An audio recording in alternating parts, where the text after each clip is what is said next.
remote, ito, konektado po yan sa remote. So, pwede ko po siyang buksan. Ito na, pipindutin. Pwede naman kung bubukas ng pusa, maglalagay tayo ng actuator dito. Pwede po yan. So, iniingat ko kayo na... So, hindi, kailangan niyo po pag-aralan yung basic. Kasi kapag hindi nyo magigets din po ito eh. Pagkamad kang gumising. Ano?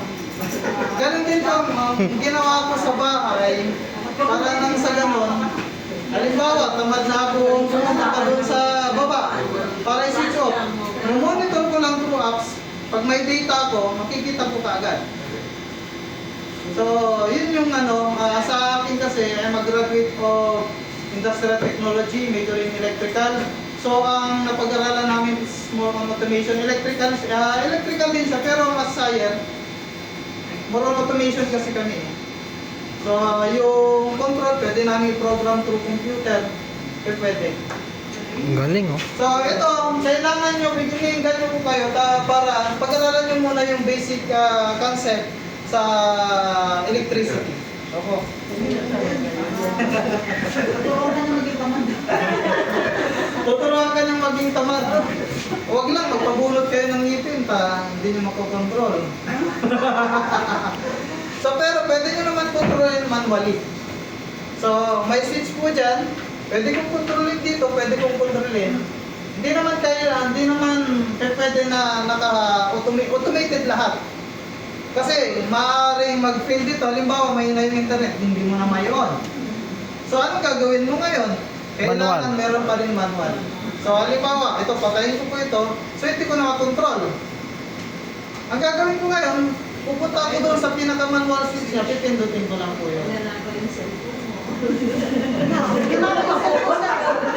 Pag nanakaw yung cellphone mo, makukontrol niya yung...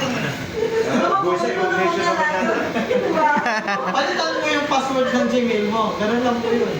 Yung Gmail mismo, papalitan po ng password. Pwede naman, halimbawa, lahat sa bahay nyo may mga ilaw kayo. For example, tapos lahat ng ilaw nyo, pinangalan nyo doon sa mga kamag-anak nyo. Pwede. Patay siya dito. Halimbawa, palitan ko yung pangalan dito, di ba ang pangalan ko lang? Ngayon, palitan ko naman ng... Tingnan natin kung makokontrol natin. Ibig sabihin, sir, pag kunyari nagmamadali ka, nakalimutan mo i-switch. Palitan ko ayun. ng Abic yung pangalan niya. Pwede mong dito. gamitin yung cellphone mo. Abic. So, ito, Abic yung pangalan niya, pwede ko po siyang kontrolin.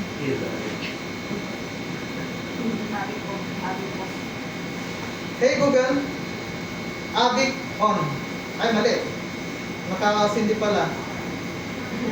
Hey Google, Abic off. Ito po. Depende po. Napapalayo na yung topic natin. So, yung pinakapakay natin, Sir, pwede i-skip yung tapos yan na lang po kami. actually, mas madali yung connection niya kumpara doon sa yun nga lang, pinapakita ko lang sa inyo para at least